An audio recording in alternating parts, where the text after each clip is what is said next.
We are Rogue Media Sports. Hi, it's Martha Stewart. You know, I spend a lot of time thinking about dirt. At 3 a.m., at all hours of the day, really. What people don't know is that not all dirt is the same. You need dirt with the right kind of nutrients. New Miracle Grow organic raised bed and garden soil is so dense, so full of nutrient-rich, high-quality ingredients. Miracle Grow is simply the best. Norman, we need to pause this surgery. What, doctor? Because Xfinity Mobile just got even better. Now you're automatically connected to Wi-Fi speeds up to a gig while you're on the go. Plus, existing Xfinity customers can buy one unlimited line and get one free for a year. Visit XfinityMobile.com to learn more. Offer ends 6/21. Restrictions apply. Existing Xfinity Internet service and 2 new unlimited lines required. Reduced speeds after 30 gigabytes of usage per line. Data thresholds may vary. Actual Wi-Fi speeds vary, not guaranteed. It is the Doomsday podcast, back together again, mandatory minicamp, veterans minicamp for the Dallas Cowboys. I'm here so I don't get fined. Ed Werder on the scene today, and we've got quite a few interviews for you, including an exclusive one-on-one that we landed with Travis Frederick. And Ed, I think folks are going to really enjoy this because I thought Travis opened up about a lot of things related to his whole condition, and I think it's going to be. I think it's kind of surprising to me. Even now, he still seems a little bit reserved about kind of his future. Well, he went into great detail about the disease that he suffered and the dramatic consequences of that. His good fortune to have it diagnosed early on. But for a center to not be able to feel the football in his hands, for him not to be able to feel his feet at certain times, and like you said, we asked him a couple different times, are you convinced that you'll play again to the level you've played at previously for the Cowboys this season? He said he didn't have any doubts, but he also doesn't have confirmation, right? Mm-hmm. In his mind, it's a question until he proves it to himself on the football field, and he said that won't happen until training camp. All right, and Ed, you had the courage, the wisdom to be there for the actual practice, and you watched that. I was doing my radio show, another gig that I have, but you were kind of right there on the scene. Anything grab your attention up there? You were sitting in the stands at the Ford Center? I took advantage of my relative unemployment. Is that what you're saying? For the benefit of the Doomsday podcast? It's one of the great unemployments in America. Yeah, well, the first thing that struck me is that unlike last year when we were out there, the mini camp was not held outdoors because, as it turns out, at the Star, you quickly learn that while Jerry Jones has built a state-of-the-art facility, it has everything but an available grass practice field. So the team had to work inside the Ford Center each of these 3 days, and this is obviously the last thing they're going to do on the field before they report to training camp. I would say a couple different things struck me, especially as it pertains to the offense, and the first of those is that we know that in the offseason they went out and hired John Kitna to be the quarterback's coach. And Kitna is regarded as a coach who really emphasizes proper throwing mechanics, proper footwork. And I think that's been a deficiency in Dak's game.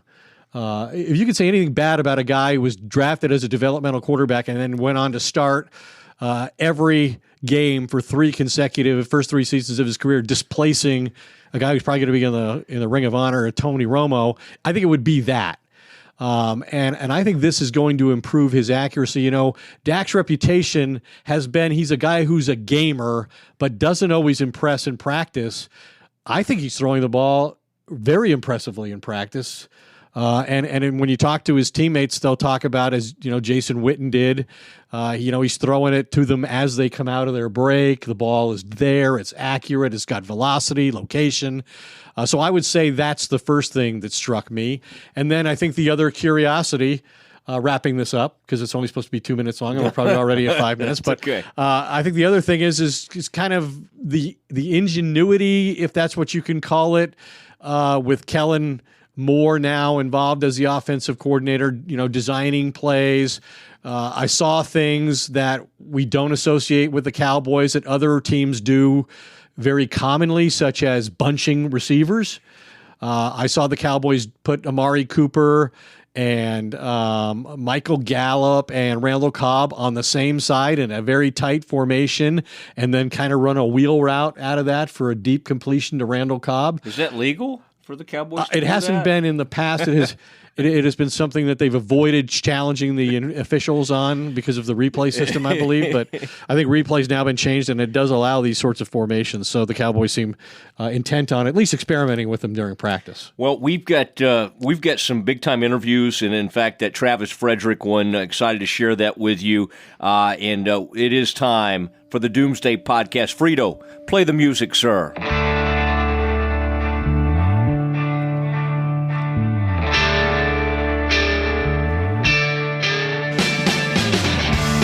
And it is the Doomsday Podcast, live from Frito Nation Productions out here in far North Dallas. Very far. Yes, and Ed Werder on the scene today. We got Travis Frederick coming up. You were also on the scene. Yes, but I'm saying you're on the scene with me right now. We have been to Cowboys minicamp. We have conquered Cowboys minicamp.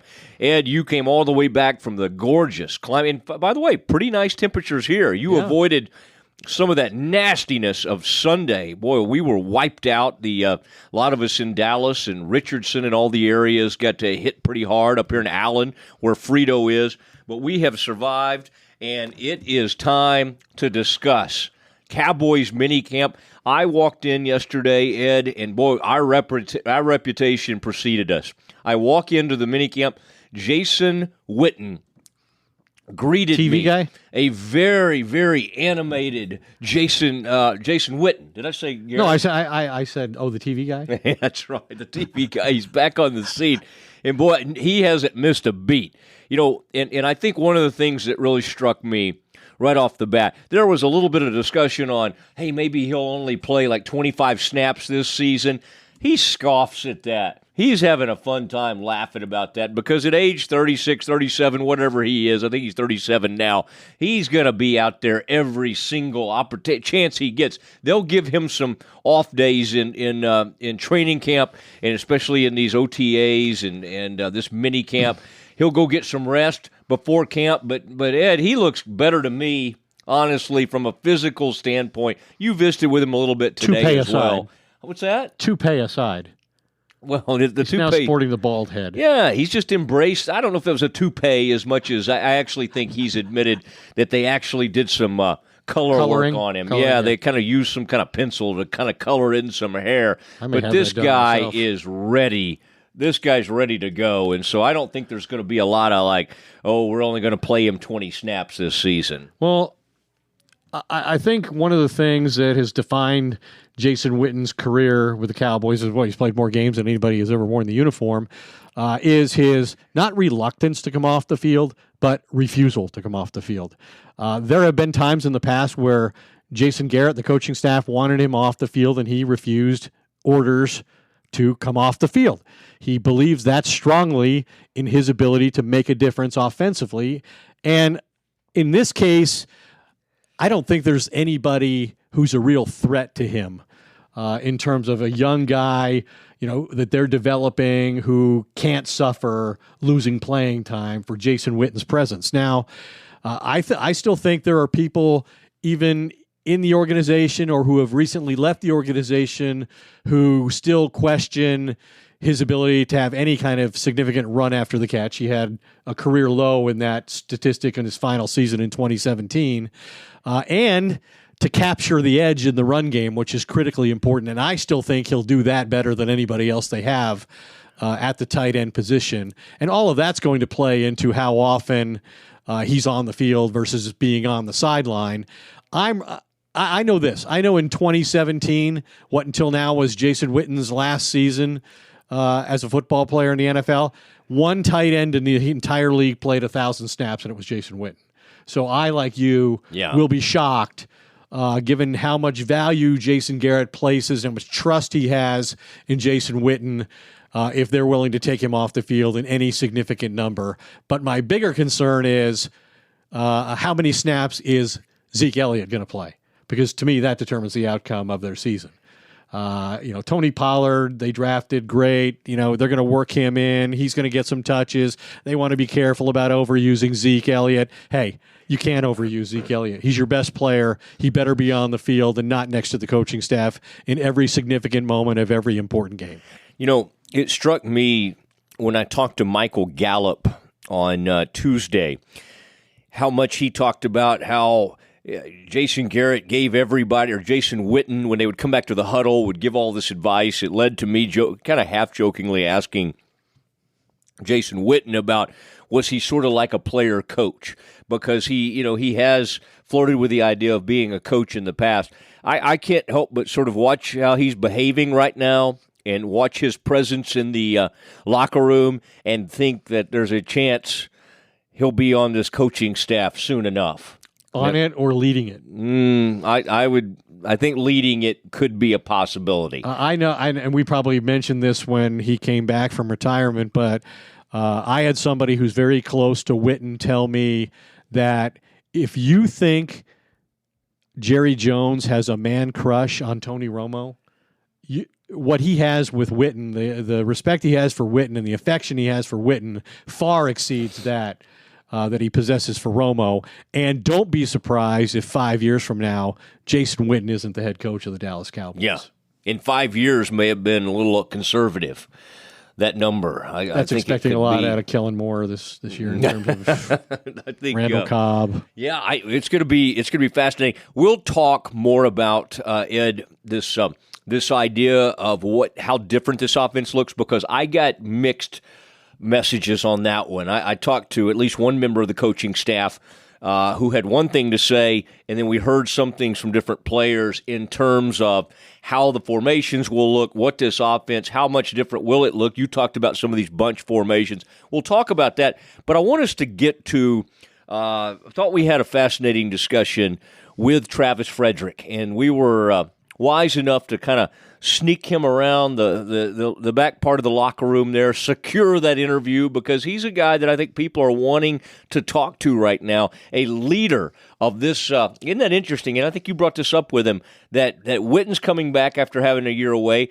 He's coming back after not being, and those guys are looked at as leaders, but they weren't really around as much last season. He was sort of almost a coach. He wore a headset and tried to provide some feedback over on the sideline. But I thought we had a really good and a fascinating discussion with Travis Frederick, and I'm anxious to share it with our folks. Well, and I think his return, you can't overestimate how important what he does is to them functioning as an offensive line. I don't think it's a mere coincidence that Dak Prescott suffered 58 sacks, the second most in the NFL last season, and the highest total in franchise history. Largely because Travis Frederick was out for the season. I mean, one of the things he does so well is call the game up front and really alleviates a lot of that from Dak. So this is his return, assuming it happens as everybody expects, but nobody really knows for certain. But assuming it gets back to where he was, he's going to remove a great burden off Dak Prescott in that regard. And the offensive line, assuming the players we mentioned earlier are healthy all year long, should begin to function as one of the better ones in the NFL and not as it did last year, which was one of the poorest ones in the NFL. Yeah, and I think the return of Travis Frederick should have actually more of an impact on winning than even Jason Witten's return. Or the acquisition of Randall Cobb. True. To me, the single most important thing that will happen to the Cowboys offense this offseason is the return of Travis Frederick. And without further ado, here is our exclusive interview with one Travis Frederick, starting center for the Dallas Cowboys. Travis, how good does this feel? You've had OTAs with the minicamp and all. Is this all starting to feel real again? You've had to go through a lot of different steps. Where is this kind of in the whole scheme of things? This is an interesting part of it because it's been this huge process coming back, but it's not unlike the process of a normal offseason in that you go from sometimes a period of inactivity to starting with some lifting, more rigorous lifting, then you go to running, then you go to OTAs, and you're going to mini camp, and then into training camp. So it's a similar process. This one's just been drawn out a little bit longer, and it's a good feeling to be back in doing some of that stuff. Yeah. It's really easy to rack up some rust and some time away, but it quickly comes back to you when you get a chance to go out and do some of those individual drills and get back doing your technique. Where do you feel like you are physically in terms of making a full recovery? It's really hard to say percentage-wise, just because you never really talk about baseline numbers in nerve conductions. So I feel really good about where I'm at right now, but I won't know anything about my ability to play football at a high level until we can put pads on and actually play football at a high level. In OTAs and training, or OTAs and mini camp, it's significantly different. You're not wearing any pads. We're moving quickly, but it's just not the same. So what are you targeting as far as that? You sort of need to obviously see yourself in the preseason. Preseason may be even more important for you than ever. Is that kind of when you'll be all the way back? Is it when you can get into one of those games? I think for me, it's just the process of training camp. The preseason games are what they are. Training camp is really about getting ready for the season, and things have shifted a little bit with training camp. It used to be about getting into shape, and that's not necessarily the case anymore. I think now it's really about getting back into playing form and having all of your techniques sort of perfected by the beginning of the season, so you're in quote-unquote mid-season form at the beginning of the season. So throughout that course of training camp, you're working through all the blocks, you're working through all the schemes, and just working through those with pads on at full speed. Those are the things I need to do. You had never missed a game until this happened. Correct. And then you stayed fully engaged, though, at least to the best of your ability. Mm-hmm. I used to see you down there with a headset on, working with the offensive linemen. What was the benefit to you and to the team of you contributing in that way? I think personally and selfishly, there was a lot of benefits for me. The fact that I could stay engaged and still feel like I was a little bit a part of the team was definitely great. When you're injured, you kind of get separated. Not purposefully. It's not that people don't want to spend any time with you. It's that they have a lot of other things to focus on besides being there for you. And my team was incredibly supportive, and my teammates were always checking on me and everything. But there's a lot going on there, so you just feel a little disconnect there. So by staying involved, it helped me stay closer with the guys and with that team. And I think that I was able to offer a little bit in return there. I think I could offer some expertise and some experience to some of the guys that hadn't had as many games and as many starts. So I think that was certainly helpful. But I think from a bigger picture standpoint, getting to see the game sort of through a coach's eyes and see it from a different vantage point was definitely helpful for me. When you're in the game, you're focused on your particular technique or exactly what you need to do against this guy. But when you can look at it from a bigger picture, it helps you realize what all is going on. And I think I can see it from a different vantage point now, even back in on the line. Hopefully you get to play for 7 or 8 more years, but did it make you at least consider, hey, would I want to be a coach someday? Did that cross your mind at all, or is it most of the focus, hey, I'm trying to get myself back on the field? I've always thought about coaching, but I don't think I could coach at a level like this. I really commend the coaches for the amount of time and effort that they put in, and I think it's a tremendous amount of sacrifice on their families. So for me, I think by the time that I get done, I'm not ready to sacrifice that much time with the family. I want to get back with them and just sort of use the other things that I've grown up doing and learned to do through my college career and everything, and try and get back into the real world. It was an unusual season for the offensive line. Not only were you missing, Tyron Smith missed some time, Zach Martin even missed some time. You had a coaching change in the middle of the season with Paul Alexander getting fired. Hudson Howe came in and helped Mark Colombo in the transition. Now Mark Colombo is going to do it on his own. What's your take on him as an offensive line coach, being a former player? I really enjoy the expertise that Coach Colombo brings in. I think that having been in there and been in recently, it really gives you a good feeling for what's going on in the game currently. You have guys that have played before, a long time before, that are playing, and they have a better vantage point sometimes than the guys that haven't played at all. So everything's just a little bit different, and you get a different side of coaching. And so I think at this point for me, I've had a little bit of everything. You're always looking for different tools for your toolbox. You're looking for different viewpoints on things. And so when you go from a guy like Coach Callahan to a guy like Coach Pollock, and now into a guy that's a little bit fresher out of the league with Colombo, you're just getting another new thing. It's not like you're getting all of the same types of coaches. So I think that's super beneficial for me, and I think he's done a really good job with the group and helping us get back to who we are and helping the young guys really come along and grow. I have a leadership question for you, because last year when Jason Witten retired, one of the things you mentioned was that he had set guys like you and Zach Martin up to assume some of that. Where does that stand now, given that you missed a whole season and now he's back? It's really no different. Witt's done a really good job of coming in and just fitting back into a role where everybody's comfortable with him at. It wasn't that, okay, hey, I'm going to come back in and I'm in charge of this team. And that's not necessarily the case.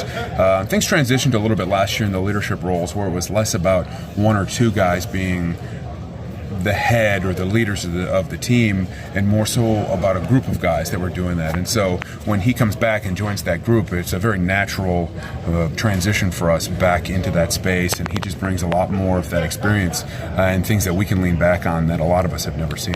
What's the biggest difference with Kellen Moore as OC that you've been able to tell? Is it pre-snap motion, more of that? What's the biggest change that you've been able to see so far? I think there's several things that are different, but there's a lot that's the same. And I think there's a sort of freshness about it. He looks at the game just a little bit differently, and I really appreciate the way he looks at the game, because I think that I see it in a similar way that he does. So just the way he organizes things and the way that the plays are called and some of the different movements that he's got going on and a couple of schemes that he wants to bring in and do, it's just fresh and it's new, and but still holds on to the convictions that we believe in as the Dallas Cowboys. So I think it's a really good meld, and I'm excited to see him grow in that role. To that point, Dak's being coached by a guy who's a real technician, who really emphasizes, proper mechanics in John Kitna, the new quarterbacks coach. It seems like we're seeing a guy at quarterback who's impressing now in practice, executing in practice, in terms of accuracy at a level we haven't seen before. He's always been a gamer, but he hasn't always been a guy who's been real impressive in practice. Do you see improvement in that regard now, and to what do you attribute it? I'd say it's hard for me to judge quarterback position just because I don't spend a lot of time watching where the ball's thrown and how it's thrown. But I do see a higher level of confidence. He's always been a guy that is extremely confident in what he's doing, believes in what he's doing, and knows that he knows, and that's always a good thing. But I think he's even taken a step up from there, where he really understands it, and I think with Coach Moore coming in and really working with him through this offseason as things are getting installed and as he's designing the offense, I think that he has a better, fuller understanding of the offense and scheme in the big picture. So I think he feels really comfortable where he's at, and I think that is better. In my opinion, once you get to this level in this game, there's a lot of skill involved, but everybody's skilled, right? And there's a lot of people that are working really hard and really strong. Well, pretty much everybody's that way. A lot of it comes down to your ability to be confident and know that you can execute and know that you can face adversity and come out of that. And you've certainly seen both of those with that. And you've done that yourself now, a year into this recovery from Guillain-Barré syndrome. Did you ever, or do you now, doubt whether you can make a full and complete comeback? I don't doubt it. I would say at this point I can't confirm it. I think is the best way to put it. I just try to be really realistic about it and know that it's a really serious thing, and my body's been through a lot, and I believe that things have progressed in a positive way and perhaps even better than I had hoped, 4 months ago even. But I can't tell you right now that I'm going to be 100% and the best that I'll ever be. Ask me during training camp, I might be able to tell you a little bit more. But I'm just excited that I get a chance to go out and approach training camp from a normal standpoint. So that people understand what you've been through, what was kind of your physical state at the lowest point? There was times for me that, you guys understand it's probably a 200-yard walk to the lunchroom from here. There was times where I didn't go to eat lunch because it was too hard for me to walk from the locker room to the lunchroom. My muscles couldn't stabilize when I was walking, so it was difficult to walk, and I get really tired very quickly. And it's funny, you don't notice and you you don't think about it when you're normal walking around a slight elevation, but when you take a slight elevation at that point where you're not stabilizing, it's really, really difficult to walk up a hill that's like 6 inches over 100 yards. It's really amazing, and so you notice those things so much more. And so in the weight room, everything was a struggle. We pushed and we did everything we could. Getting up and down, going down, up and down stairs was really, really hard.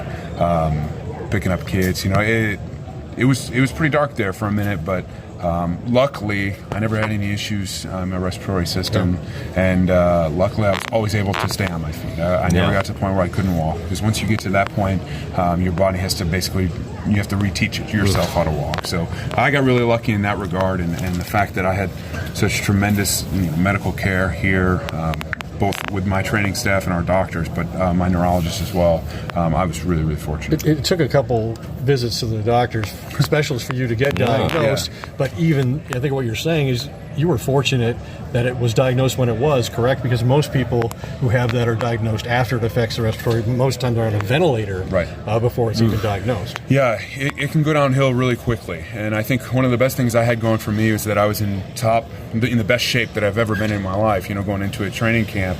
And so it took longer for it to take more of my strength away and things like that. But based on that timeline, another week and I probably wouldn't have been walking and potentially not breathing. So you really got to catch those things early. And like I said, I was really fortunate. There's a lot of people out there that get this and things move really quickly, or they don't have access to trainers and doctors every single day that I can be on them saying, hey, listen, I don't have feeling in my feet. I can't feel the ball in my hands.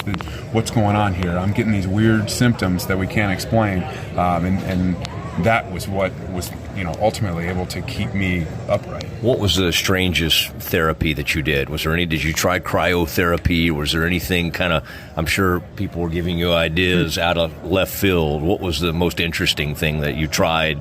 Or was there anything that really helped more than other things? I did get a ton of suggestions. Everybody's reaching out trying to tell me about their medical expertise. Yeah. But in any neurologist that I talk to, and anyone that knows this, physiology of it, basically the nerve that broke down can't be rebuilt by any artificial means or any outside treatment. Your body just has to do that.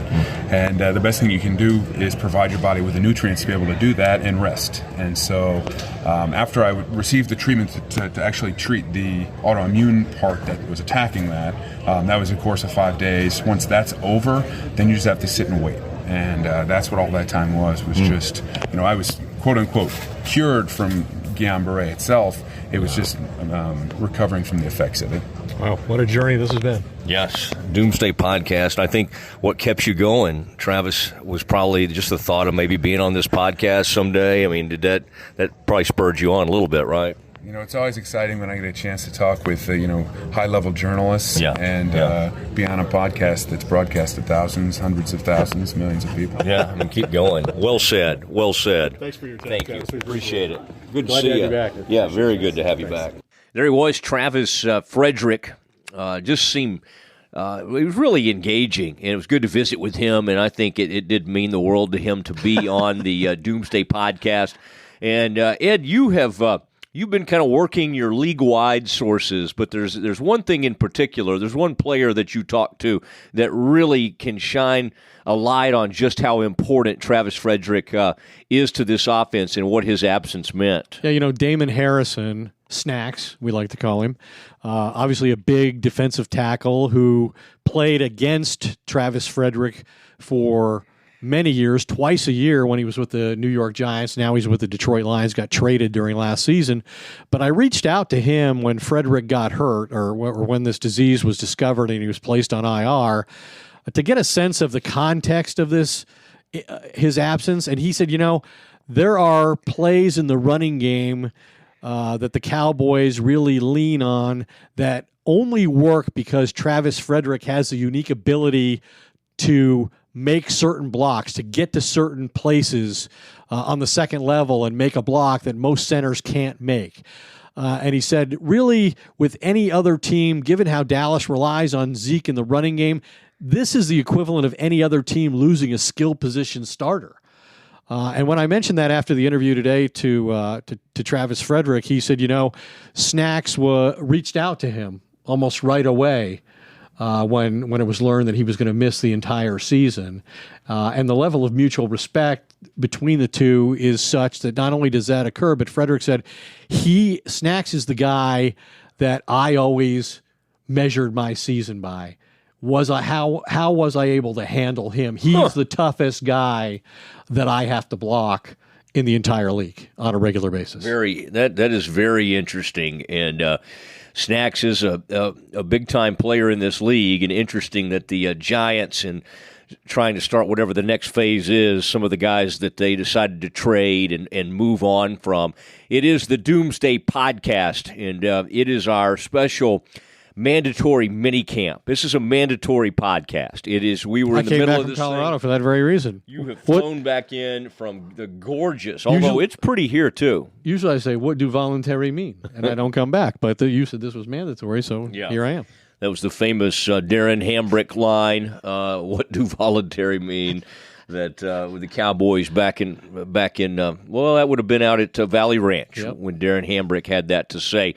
As we continue to cover a lot of this camp, there was one other interview that Ed, as you were kind of making your way back from Colorado, that I had a chance to do, and it was with Michael Gallup. We'll get to it in a minute, but I wanted to visit with you about this idea of how much different is this offense going to look? Because in some ways, this is window dressing. I mean, you talked about the bunch set. You talked about you seeing some, three receivers lined up on the same side of the field.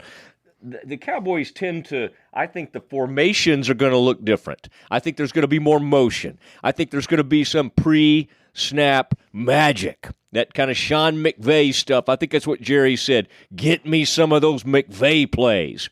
But the bottom line is, as a coach made clear to me today, the plays themselves, I mean, they may be disguised differently, but the plays themselves are not going to be different. This is still the Cowboys' offense. This is a lot of what Linehan was calling over these last few years. It's not like they're going to throw a whole bunch of plays. They're just going to disguise these things differently. So I don't think if people have it in their mind, Kellen's going to go crazy, rewrite this playbook, it's going to look crazy, air raid, we're going to air raid this thing up like Kingsbury. That's not happening.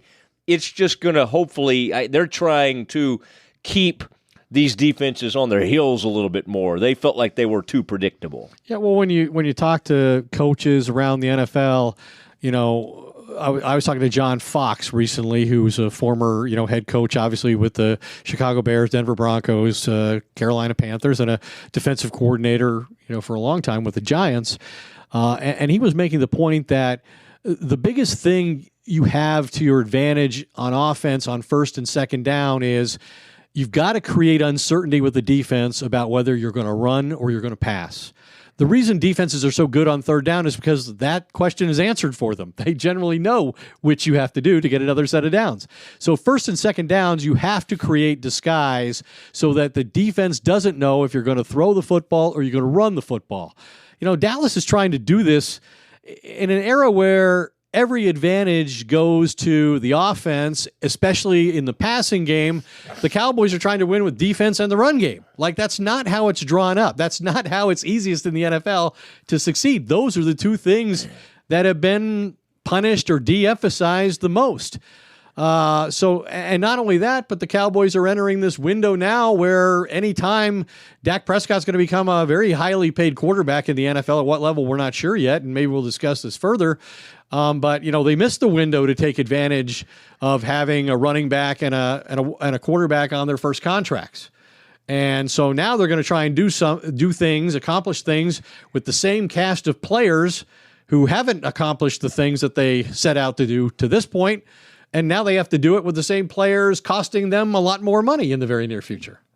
Yeah, it is.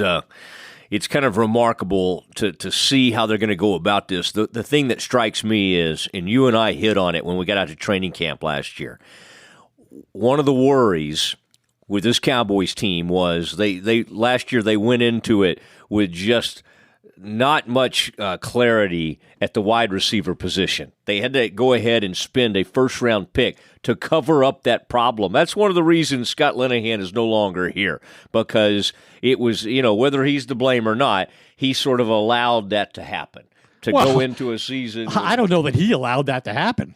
Well, no. He. I'm just saying, I think he was the one saying, no, we're okay. And I know that when they made the trade for Amari Cooper, I think his position on that was it was absolutely needed and something that should have been done earlier, that the Cowboys have a history of not going out and getting offensive players, not drafting offensive skill position players in recent years. They've committed to the defense to the detriment of the offense. So I doubt that he wanted to go into the season without Jason Witten and without Dez Bryant and with no viable replacement at either position.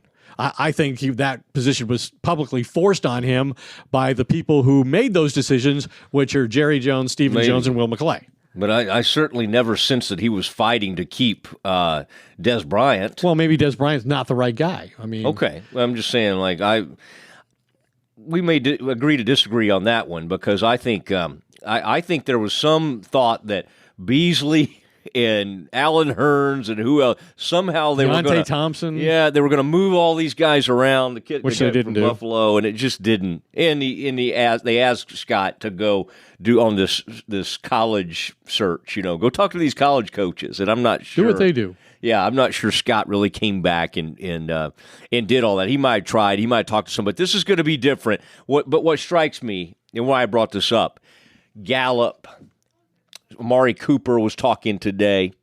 Alan Hearns was talking yesterday. Now they were in a situation last year where it was like, can Alan Hearns take up some of Dez? Can he kind of take Dez's place? Well, that's ludicrous. We kind of said that at the time. But now Alan Hearns is what Alan Hearns should be, a complementary type player. A 3 or a 4. Gallup, Cooper, Cobb. Randall, Cobb.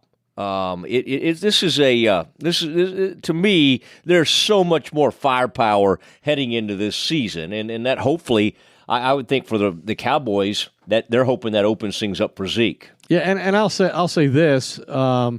I think Cole Beasley, I think he had a point about being misused, and I think there were too many games where, given what a great mismatch player he could be in the slot, that there were too many games where he didn't get the ball enough, or he didn't get the ball until he couldn't affect the outcome of the game, and then they would feed it to him to try to come back.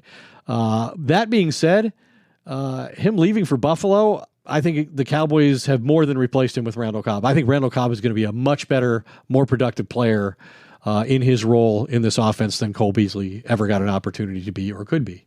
Randall Cobb, who told us yesterday after the interview that he was trying to get back here from Green Bay or Milwaukee, wherever he was up in Packers land, and was flying to Dallas Sunday when all that weather was hitting. From Green Bay land, he was on the tarmac. He was out on the in the plane for 3.5 hours, and then they got to Dallas finally. Was out there on the runway on the tarmac for another hour and a half, and in total about 5 hours he spent, and then he dropped the really concerning news. All of that while he had his 7-month-old child with him. Can you imagine that? I wouldn't want to be scene? him or sitting next to him. No, I know, but you're a guy that's been patient with airlines, and so and children. Children. That's right. I do put up with you. You would have not. Oh my goodness, you would have never tweeted. You would have tweeted about that. But I think Randall Cobb is going to be. I think he's going to be really good. Real quick, I did want to hear from. This is my interview that I did on Tuesday with Michael Gallup. Did you learn anything from Beasley when he was here? Obviously he had a nice long 7-year run here. Oh yeah, Beasley. Me and Beasley were like, two peas in a pot. He was a good friend to me. He was always helping me out if I didn't know a play when we were on the field. He always let me know what I had. But definitely gonna miss Bees. I hope he does, what he's supposed to do down there. Was he one of your favorite rap artists? I don't know about that. I don't know if he was one of my favorites. I definitely listened to him, but I don't know if he's one of my favorites. What do you expect for yourself in the second year? Expect for myself? I mean, I just expect for every time we turn on the film, it's something good and not anything bad. That's what I expect. But we'll definitely see. How much better do you feel in the offense in your second year? Oh, I feel a lot better. I can go out there. I don't have to turn around and look at Coach Sanjay or anything like that. I just, play my game, and I'm actually sometimes telling other people what they have. So now I feel even better about myself. But it's definitely been going good for me. Can you talk about the creative mindset of having Kellen Moore, younger guys, the OC, and then bringing in John Kitna? I mean, what have you seen? I guess how have you seen this offense evolve? With bringing them both on board. I mean, it's definitely fun. Kellen, he's thinking like us. He was here not too long ago.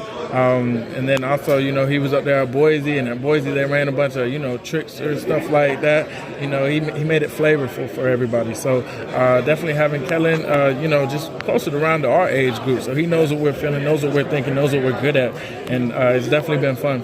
Do you find yourself moving around a little bit more, almost having to learn more routes or more positions in a sense? Oh, yeah, definitely. Kellen, he wants everybody on the ball, but he wants everybody to know, each position. So, if we ever, was in turbo or anything like that, you just get on the ball and you go, and you're supposed to know what you're doing. So that's how he played when, he was playing. So he's trying to incorporate it for us. So you feel like it's a little more fun in some ways? Oh, yeah. You can just line up and go. The DBs don't know how to guard that because they were like, oh, I had him, but now I got to go get him, something like that. So it's just different for everybody to see our formations and stuff like that. What does it mean to see Allen back on the field, Joe?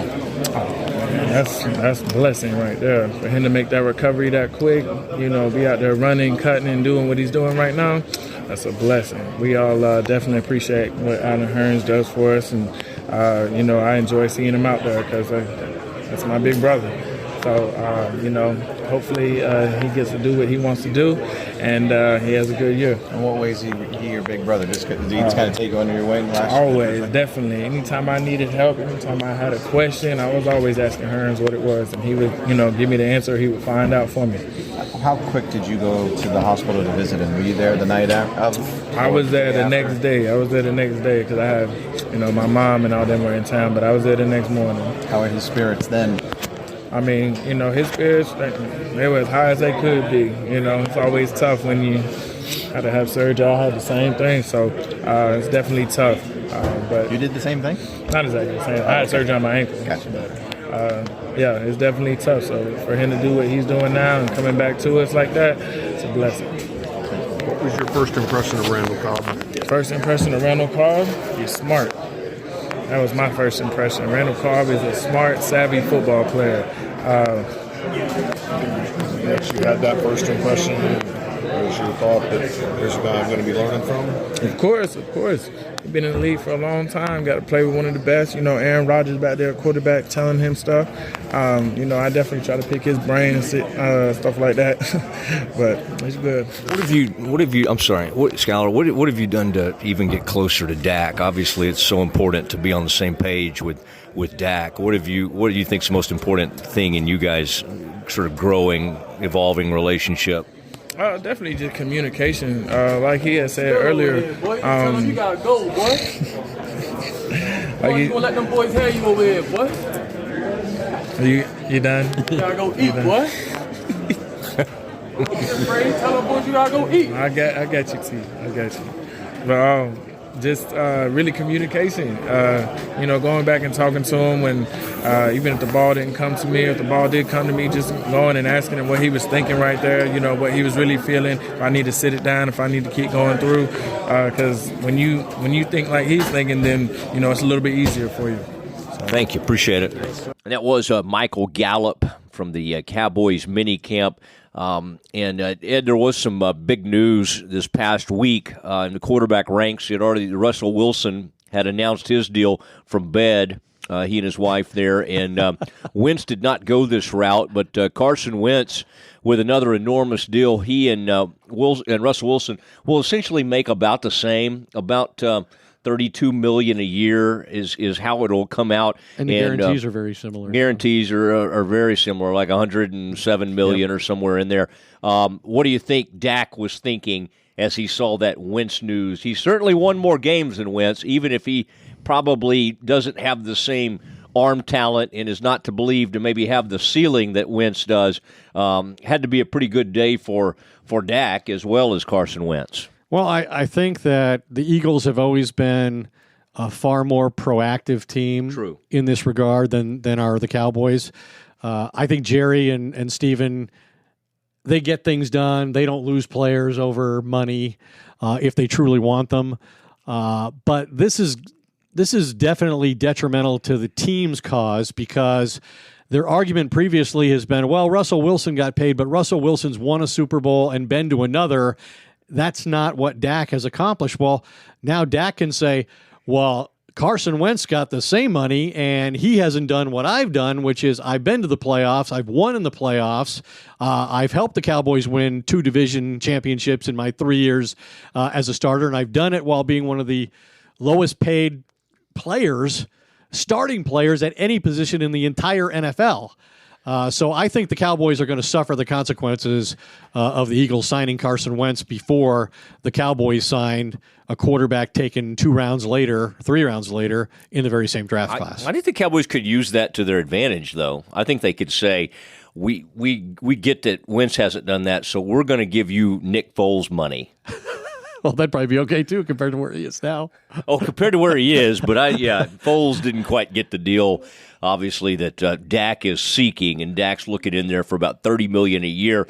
Ed, as the practice was ending today, coaches walking off the field, I know you spent a little time with, the old Cowboys backup quarterback, former Bengal quarterback, former Seahawk quarterback, John Kitna, now the Cowboys quarterback's coach. What did you learn from him? Did he shed any light on this kind of scary backup situation the Cowboys have? It's interesting. The Cowboys are an organization that on the field is run by 3 backup quarterbacks, right? In Jason Garrett, John Kitna, and Kellen Moore, and yet they don't have a backup quarterback. Unless one of those 3 is going to play. Anyway, Kid is an interesting guy because I think he provides for the first time, like I said earlier, Dak with a guy who's a real, mechanics-oriented or at least a mechanics-minded coach. And he was talking today about the importance of right foot, left shoulder, all that. And then he was asked about what kind of jump he expects Dak to make in his 4th year, and he said, the guy's been really good for 3 years. I mean, I'm not expecting a huge jump. You're just looking for any way to help him improve, and that's my job, is to help him find ways. And he's one of these guys, Kitten described him as Tom Brady was once described to me. I'm not comparing Tom Brady and Dak Prescott, Twitter. But one of the things they're consistent with in terms of their personality is Josh McDaniels, the offensive coordinator in New England, once told me, "Hey, you know what? Tom Brady, he wants you to challenge him. He wants to learn something from you in every meeting he attends. Mm-hmm. And if you can't do that, he has no use for you." And it kind of sounds like that's the way Dak is with the coaching staff over there. That he wants them to bring ways for him to improve on a daily basis. And Kitna said, hey, it's rare when you can find tape where he went to the wrong place with the football.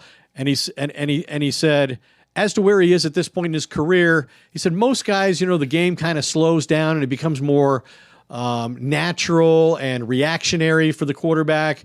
In years 3 or 4, he said, it really thought, looking at the film, that happened for Dak in the second half of last year. Yeah. It's going to be interesting, and we also talked to Jason Witten on Wednesday, just right before taping this, and I thought he had some great things to say about Dak, just in terms of the velocity on the ball. I think from you think about it, Witten retired, so he didn't get that 3rd year of Dak in, coming back for his 4th year. I think Dak will love having Witten out there, just having that kind of veteran presence with him in the huddle. But I think Jason is extremely impressed, has always been, but I think from what we could gather today, he's really pleased at Dak's progress, and he's a good guy to talk to because he's had a little bit of time away. Now he's come back, and he seems to think that Dak has made definite strides. I will never forget going out to the Star before Dak started his first game in the NFL, right after Tony Romo got hurt his back. Obviously, the Cowboys had believed that Romo would be their starter at the beginning of the 2016 season. And the previous year, they were 1-11 in games that Romo didn't start. Total futility without Romo in the lineup. And I went out and I asked Witten, I said, so what makes you think that this team's going to be any better or better equipped to win games without Romo than it was last year? And he said, this guy, Dak, he does it all the right way. It's real. This is really who the guy is, he said. And you got a real sense that, he said, we may have kind of panicked when we've lost Tony in the past. That's not going to happen this time. And our belief in Dak is a big part of that. And when you think about what Dak did in his first year, the most amazing thing to me is not so much the games that he won, but the fact that he won the locker room and everybody in the organization, except for Jerry Jones, won them over to his side against a quarterback in Tony Romo who set all kinds of Cowboys passing records. It was one of the great passers really in history. Had won a lot of games with these very same group of players, and yet they swore their allegiance to a rookie quarterback over a 10-year veteran. And that's really ultimately the reason Romo never got his job back.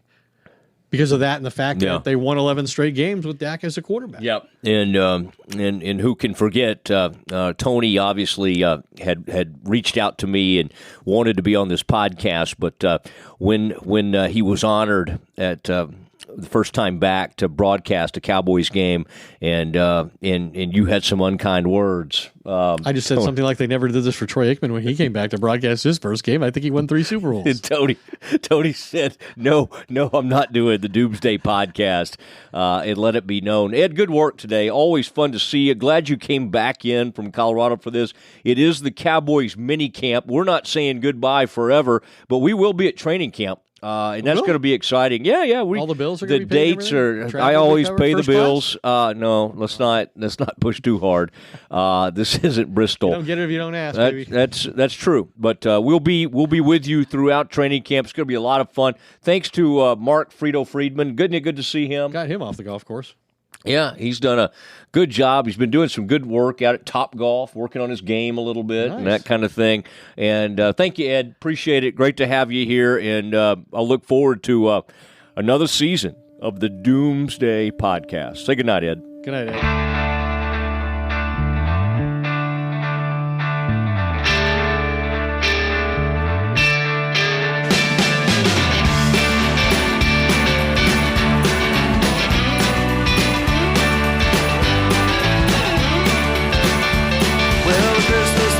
Shining, stockings have been hung. You're praying for your daughter, lighting candles for your son. Walmart Plus members save on meeting up with friends. Save on having them over for dinner with free delivery with no hidden fees or markups. That's groceries, plus napkins, plus that vegetable chopper to make things a bit easier. Plus, members save on gas to go meet them in their neck of the woods. Plus, when you're ready for the ultimate sign of friendship, start a show together with your included Paramount Plus subscription. Walmart Plus members save on this plus so much more. Start a 30-day free trial at walmartplus.com. Paramount Plus Essential Plan only. Separate registration required. See Walmart Plus terms and conditions. Hey, it's Mark Goodman. And I'm Alan Light. On today's podcast, Record Store Day founder Carrie Colleton is joining us to discuss the April 20th RSD special releases. Plus, we'll talk live with our audience, the Sound Up Pod Squad, and find out who still listens to vinyl. And some updates from the Beatles universe. Oh, good. Sound Up with Mark Goodman and Alan Light, the only music podcast that matters. Get it on Pandora, Spotify, Apple Podcasts, or wherever you get your podcasts.